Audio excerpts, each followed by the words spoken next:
Good morning. It's Monday the 19th of October and I'm here in the woods in Astley Park, close to where I live.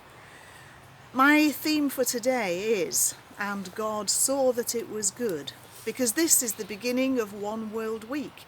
And we can't help thinking during One World Week about the creation story. And God said, "Let the waters teem with living creatures, and let birds fly above the earth across the expanse of the sky." So God created the great creatures of the sea, every living and moving thing with which the water teems, and every winged bird according to their kind. And God saw that it was good. And God said, "Let the land produce living creatures according to their kinds, livestock, creatures that move along the ground, and wild animals." And it was so. And God saw that it was good. Then God said, "Let us make man in our image, in our likeness, and let them rule over the fish of the sea and the birds of the air, over the livestock, over the earth, and over all the creatures that move along the ground." And so God created man in his own image. In the image of God he created him. Male and female he created them. God saw all that he had made, and it was very good. Of course, the emphasis there is on that word "was," because it was very good in the beginning, and it was very good for the first several thousand years. And then industrialization came along, and we think about how the world began to change at that point. And instead of people gathering just enough for their needs, we began to gather far more. And we began to exploit the resources, the minerals, and all that's beyond from the whole of the world.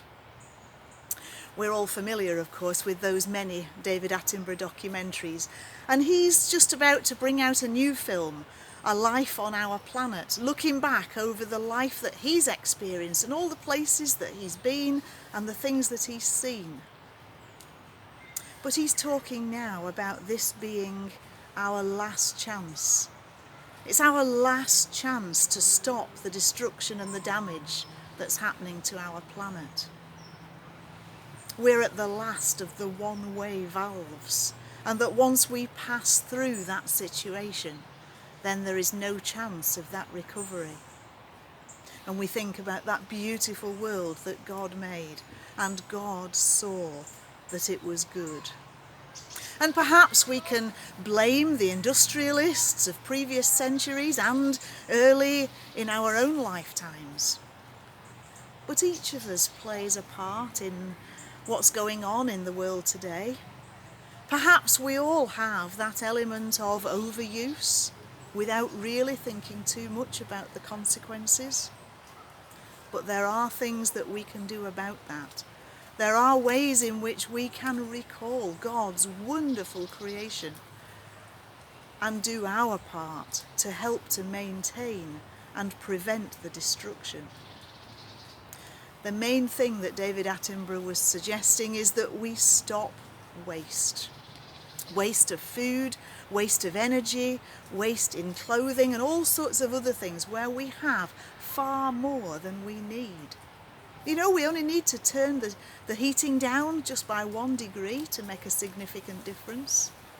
If we can make one journey on foot or on bus rather than in the car, that can make a difference. And this year's One World Week suggests 3 types of pledges that we might take on. We can act to change our own lifestyle. We can act in ways which will better care for our neighbours. We can act to secure a better future for all creation. And I'm sure we're all familiar with that new mantra that's coming around so much now: reduce, reuse, recycle. And we can all do something towards each of those. Let's turn to the Lord in prayer. Gracious God, we hang our heads shamed by our arrogance that we wilfully, whilst pleading ignorance, defile your magnificent world entrusted to us. Forgive us for the choices we've made that damage and destroy. Empower us to challenge actions that perpetuate devastation. Enlighten us to alternative ways of living in order to stir the beginnings of restoration and repair. Amen. And help us to remember, God saw that it was good. Thank you.